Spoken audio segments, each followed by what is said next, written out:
GirlReeny.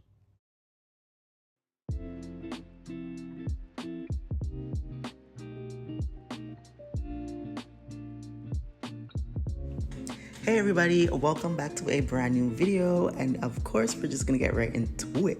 So today we are doing another Amazon balloon garland kits. Super excited. Love doing these because I find like people are finding it very helpful because people are taking the DIY route. People are taking the more cost-friendly route, and you know what? You gotta do what you gotta do, and I'm here for it, and I'm here to help you make the best out of your Amazon balloon garland kit. So let's get into it once again. So I showed you the balloons. I got two separate kits.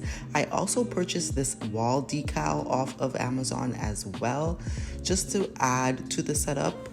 The balloons that I'm using, as you saw, are black, red, and blue.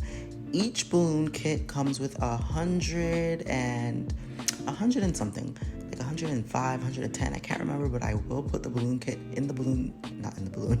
I will put the balloon kit that I got from Amazon in the description box below, so you guys can check that out. Again, I have two kits. Now, in this frame, I thought you could see the balloons on the floor. I do apologize that you cannot see it. All I was doing was sorting the balloons out by color, just to give me an idea of how much of each balloon I have. Now, in all of the kit, I had this one damaged balloon where the neck was like tearing off. That was the only damaged balloon that I had throughout the whole kit.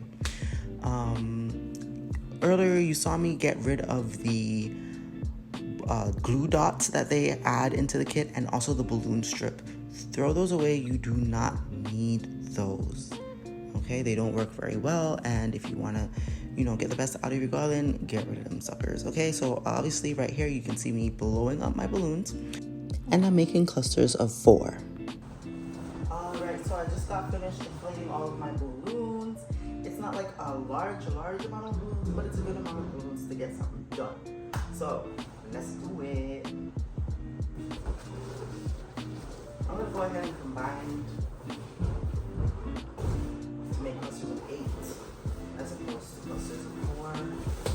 I like working with chunkier color blocks, so let's do that.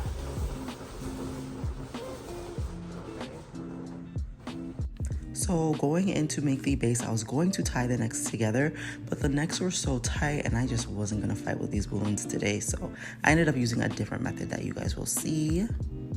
Because remember that these are not commercial grade balloons. They're not the highest quality, so those necks, they just weren't the strongest, and they were very tight. So I wanted to go ahead and tie the necks together, but honestly they're just too tight, and my fingers are not for it today. So I'm gonna go ahead and use a 260Q. I probably will tie like clusters into the main garland, but like as for the base, I'm just gonna use a 260Q or a couple 260Q. I'm gonna tie them together for length, and we'll get started. I'm just gonna tie my 2 balloons together like so. Give it a little tug, and I just have a longer string to work with. I'm gonna tie one end to a cluster.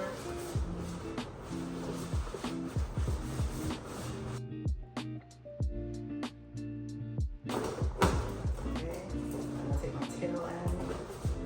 I'm gonna grab another cluster, give it a little tug. Place it on top. Take the tail, wrap it around 2 balloons. Okay. Take another cluster. Give it a little tug for some tension, for like to keep the balloon tight. The cluster is tight. Wrap. I do a figure 8 motion. That normally does the trick. Again, just giving it that little tug when you're adding another cluster just helps it to be a little bit more snug, because you don't want your balloon garland to look loose and have like huge gaps in it.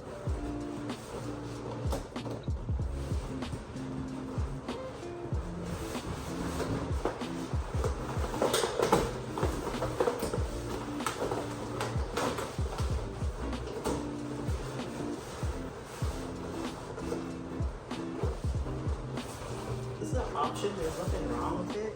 just like tying my necks. It's just my preference to tie the necks, but I wasn't buying these Amazon balloons today. Let's see. I'm gonna do one more cluster. I can get, I will do, we'll do that. We'll get one more cluster.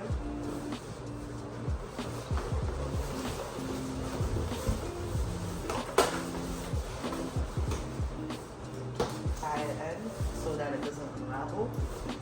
Some people don't tie, like they'll wrap in like a cluster into the balloon gun and they don't tie it, they just leave it. I have too many traditions for that. I have to tie it. Okay, so this is my base. See, it's not as like secure as I want it to be, but I'm gonna use a spring clamp. If you're in Canada, I got these specific ones, these blue ones here. I got these specific ones from Canadian Tire. And for everybody in Canada and the States, I got these ones from Amazon. These ones are stronger and a lot more grippier, but they still work for this. You don't need that. Okay, I'm gonna put it on this side today. So I'm gonna anchor at 3 points. The top, the middle, and down closer to the bottom. I'm going to use 260Q balloons that I've already tied into a loop. Put that on.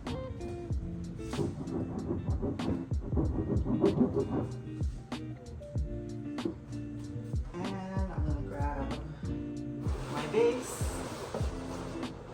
my loosey base.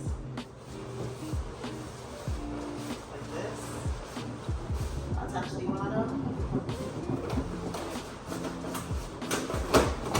Attach it around 2 balloons.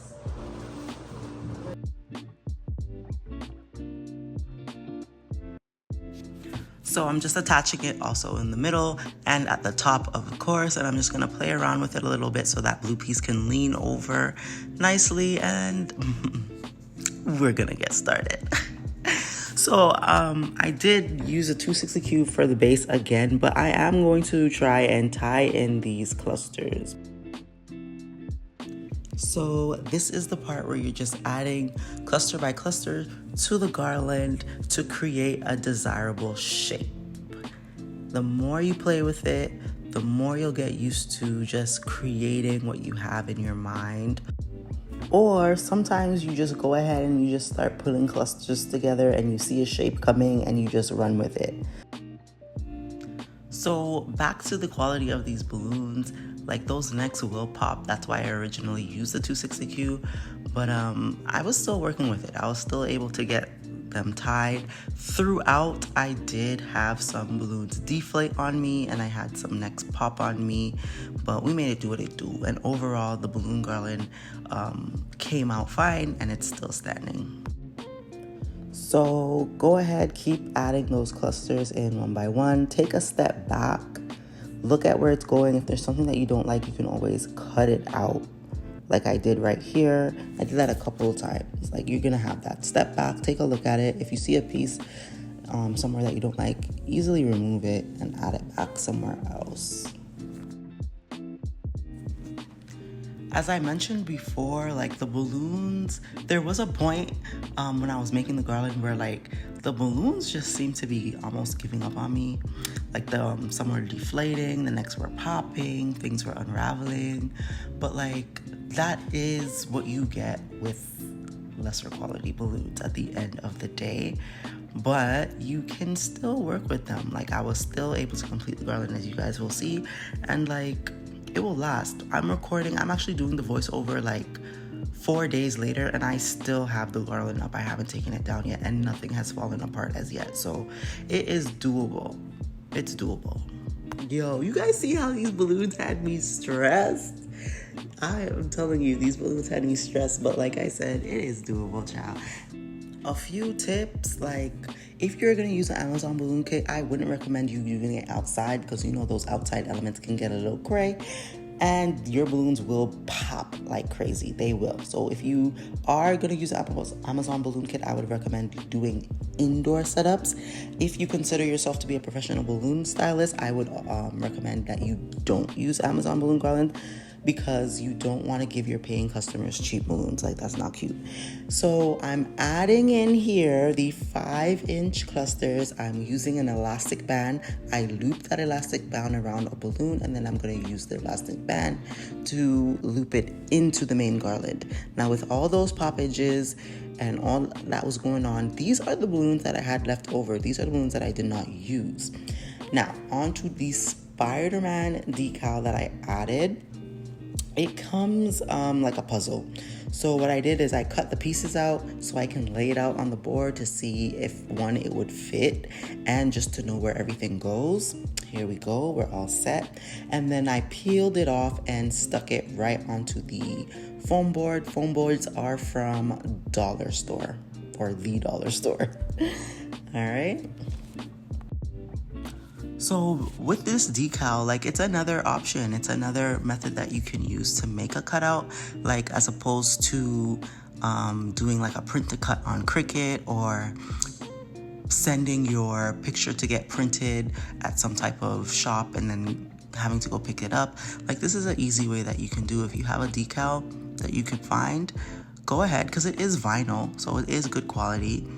Slap it on some foam board or anything else that's sturdy, and cut it out, and you have a perfectly fine cutout. A tip for when you're cutting out foam board, you want to use a very, very, very sharp knife. My knife was not very sharp. As you can see, I tried to go in with my scissors to like make it a little bit neater. It was very difficult for me to get neat cuts because my blade was dull. So you want to use a sharp knife when cutting your foam board. So because I couldn't get it neat, as you can see, like, there's a little white border going around the Spider-Man. So what I did was I took a Sharpie marker and I just outlined the edges, and that made it look a lot more neater, as you can see. Not perfect, but it looked better than it did before, for sure. I clamped it down with I attached a 260Q to the Spider-Man, and I clamped it down to the backdrop by gathering the material with a spring clamp. And that's it, guys. That is it. This is the final look. If there are any details that I missed or you have questions, please leave a comment and I'll definitely answer them. Now tell me, if I didn't tell you this was an Amazon Balloon Garland Kit, would you have guessed that it was? Or does it have a little professional look to it? Like, come on now. Like, it is possible. You can work with them. You can get something a little bit cute. You just have to stick with the tips that I give you and just make it do what it do. Thank you so much for tuning in once again. Please don't forget to like, share, comment, subscribe, and keep supporting your girl. God bless. I will see you in the next one.